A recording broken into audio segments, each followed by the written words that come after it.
مرحبا متتبع من مدينة البيضاء وبالتحديد زنقطار السبتي.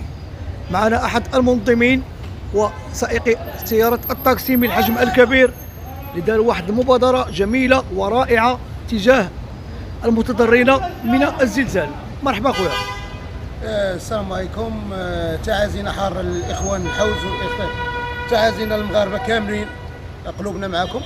وهذه المبادره درناها نطلبوا من المغاربه كاملين يديروا هذه المبادره اللي وقع لهم هذا المشكل باش يبقاو خوتنا وتيبقاو حبابنا. الا ما وقعتش لنا حنا راه حتى المغاربه راه كاملين خوتنا وحبابنا.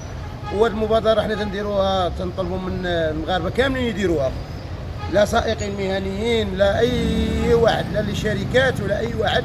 علاش؟ مع المغاربه كاملين يتحدوا مع دوك الاخوان اللي هما ضحايا لهذا الزلزال. وتنقول تنشكر السلطات اللي عاونتنا والجمعيات اللي عاونونا في هذا الشيء. وتنشكر سيدنا الله ينصرو محمد السادس اللي ديما الاب الاكبر ديالنا اللي تيوصينا باش تكون اليد في اليد على المغاربه. وحنا راه ديما اليد في اليد، المغاربه ديما اليد في اليد، وحنا راه معاهم وقلوبنا راه معاهم. هذا هو اللي تنقول. وش غنقول لك؟ إنا لله وإنا إليه راجعون الاخوان ديالنا المغاربه. شنو جمعتوا الزيت الدقيق؟ شنو جمعتوا في جميع هذاك الشيء اللي غيخصهم، الخبز الدقيق الزيت الحليب اللي تيخص الدراري الصغار، اللي تيخص الكبار، اللي كاين اللي مريض كاين اللي دا. كامل الادويه راه حنا صيفطنا اللي قدينا عليه.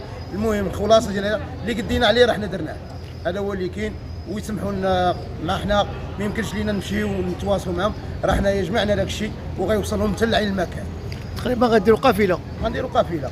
شحال من سياره؟ الحمد لله دابا راه وصلنا لحد جوج كميونات، جوج كميونات بارتنيرات وشي 4 طوموبيلات اللي يشدوا دابا مع 8 غيبداو غادي. العدد ديال الناس اللي غتمشي تقريبا غتمشي فوق شي 10 الناس ولا 15 واحد اللي غيمشي يوصلوا القافله ويرجعوا. اش من مدينه، اش من بلاصه بالتحديد؟ غادي لامزميت، غنوصلوا مراكش، ومن الناس ديال مراكش غيوصلوا لامزميت.